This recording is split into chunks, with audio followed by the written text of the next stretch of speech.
Today's video, we're going to talk about the concerning news that has come out over the last month. It's actually something that we covered about 3 months ago on the channel when it was first passed through the House of Commons, but this is actually a law change that's come into full effect at the start of the month. This law is going to affect anyone that is selling currently on Vinted, eBay, or any type of other platform similar to that. This is huge. You need to know about this because if you don't, you could potentially end up in jail.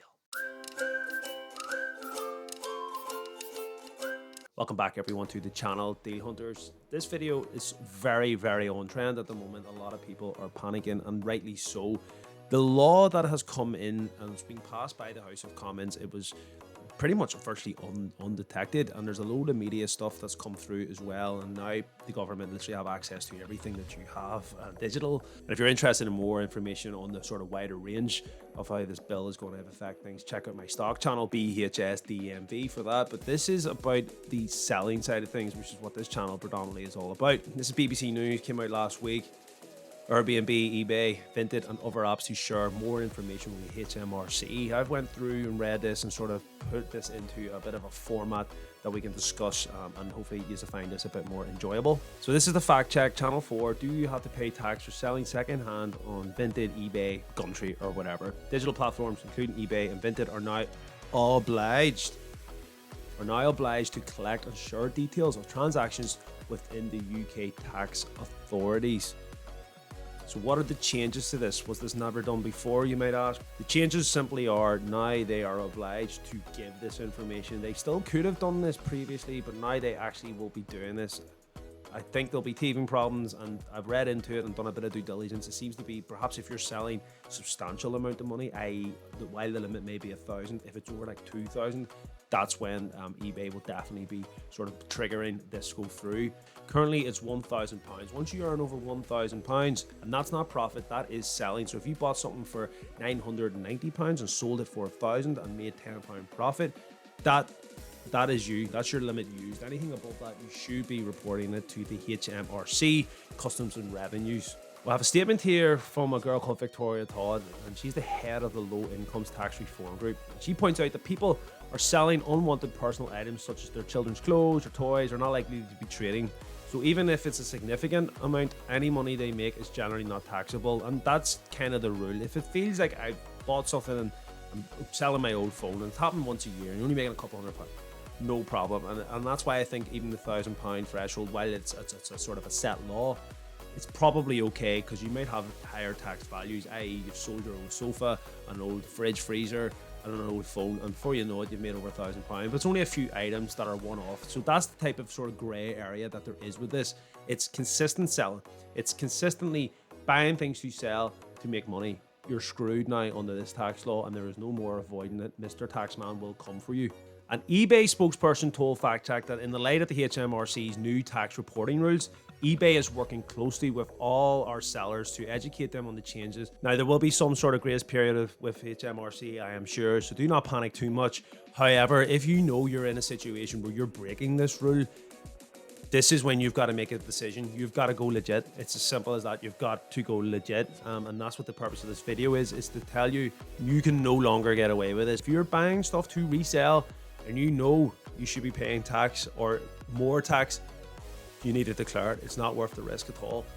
This is where the crossroads of is selling on Gumtree, Facebook, Vinted, eBay, are these really the best platforms to be selling in? And I'm going to explain to you right now why you should be thinking, if you're going legit, why you need to think of a better business model. Vinted and Facebook Marketplace and things like this maybe are good for those quick selling, but if you are selling legitimately and buying and reselling a lot of different stuff, calculating your postage, the shipping, the tax, perhaps VAT if you're over 85,000, this type of thing is crazy to deal with yourself if you don't know what you're doing. And if you're going to make the move from going legit, you're going to have to get your head around all of that and how to manage that, and that's going to be proven to be very difficult selling on those types of platforms. There is an alternative platform that if I were starting off and I was going, what's the business model that I'm going to go down, I would definitely, and as I keep preaching, Amazon FBA is the way to go here.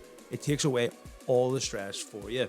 The only level up from Amazon FBA is to run your own website, and the only way you're going to get that expertise is by doing Amazon FBA, understanding the way their business model works, and effectively replicate it. Set up a limited company and run an Amazon FBA business. Amazon FBA will allow you, once you've set up and got on the wholesale accounts and all this, to actually kind of make it automated. You can have fulfillment centers dealing with your orders, shipping it to Amazon, and they deal with everything else, effectively meaning that you just have to work on a desktop to run your business. You cannot do that on Vinted, you cannot do that on Gumtree or Facebook Marketplace. And while eBay is the closest platform perhaps to Amazon FBA, you still have to deal with the processing and making of the orders. And even if you had a fulfillment center, there is more admin with it. eBay should complement your Amazon store, in my opinion. That's the best way to run your Amazon FBA business, and that's the best way to run a resale e-commerce business outside of Shopify and creating your own website. That is definitely for more expertise or people that have a very small niche that they can get traction from. If you're just buying wholesale products across the board, go with Amazon FBA and you won't regret it. That is the importance of this video. It is to say you can no longer get away with this. You need to be taking your business seriously. It will ultimately mean paying more tax initially, but it will feel good doing things legit. It'll feel good being a proper, genuine business owner. And if you need help with any of these things, join our free Discord links down below. You can also join our deal sheet and get the deals that you need to buy now to resell on Amazon FBA. You can make hundreds to thousands of pounds every single month, very easy with our help and our guidance.